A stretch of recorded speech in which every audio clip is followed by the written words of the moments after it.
ମୁଁ ଅଜୟ କୁମାର ବେହେରା ଅବକାରୀ ଅଧ୍ୟକ୍ଷ ଯାଜପୁର ଜିଲ୍ଲାରେ କାର୍ଯ୍ୟରତ। ମାନେ ଏଇ ଯୋଉ ଧଳା ଜହର କାରବାର ସମ୍ପର୍କରେ ଏକ ବିଶ୍ୱସୂତ୍ର ଖବର ପାଇଥିଲା ଆମ ସଦର ଅବକାରୀ ବିଭାଗ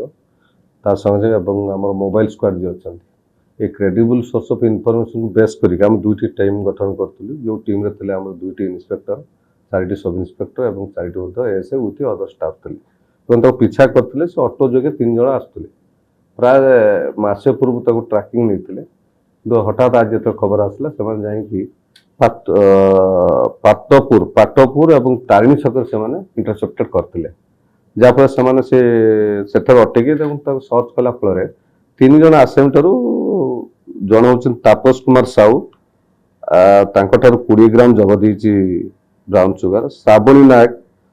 30 ग्राम ब्राउन सुगर जबत होती दीपू नायक 25 ग्राम ब्राउन सुगर जबत होती संगे संगे ऑटो सीज आकुज पोर्ट 7,50,000 आकुज माने जाजपुर टाउन एरिया लोक ट्रांसपोर्टेशन करते छोट छोट कुड़िया बिक्री करते आगुरी भाया खबर थिला हमको प्राय गोटे मास पूर्व आम ट्राकिंग थे कारबार करते दी थर आटेम्प नहीं बट से खसी जाते आज हठात पचरा उचरा कलापर जना पड़ा से प्रायतः बालेश्वर और से मेदनापुर से सप्लाय होती अल्प अल्प आकार आणिक बिक्री कर तदंत सापेक्ष तदंतर अच्छे।